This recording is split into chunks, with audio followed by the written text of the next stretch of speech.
సంజయ్ మంచోడు కాదని, వాడొక పెద్ద రాక్షసుడని బాలు ఎంత చెప్పినా ఇంట్లో వినిపించుకునే పరిస్థితిలో లేరు. పైగా మౌనిక ఆ సంజయ్‌తో ఫోన్ మాట్లాడడం మొదలుపెట్టింది. భర్తగా అంగీకరించేసిందనమాట. కార్డులు కూడా అందరికి పంచేశారు శుభలేఖలు.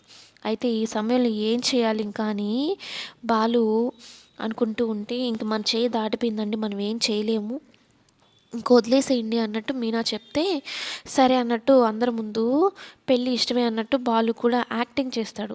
ఇక అందరూ రెడీ అయ్యి ఉంటే మండపానికి వెళ్ళాలి అన్నట్టు బాలు కూడా చక్కగా వైట్ బట్టలు వేసుకొని వస్తాడనమాట. ఇంకా బాలుని చూసి సుశీల గారు సిగ్గుపడతారు. మీ తాతయ్య కూడా ఇలాంటి బట్టల్లో ఇలాగే ఉండేవారు అన్నట్టుగా. అవునా అంటూ అందరితో కలివిడిగా ఉంటూనే ప్రభావతికేమో డౌట్ కొడుతూనే ఉంటుంది, వీడెంత మంచిగా మారిపోవడం ఏంటి అని.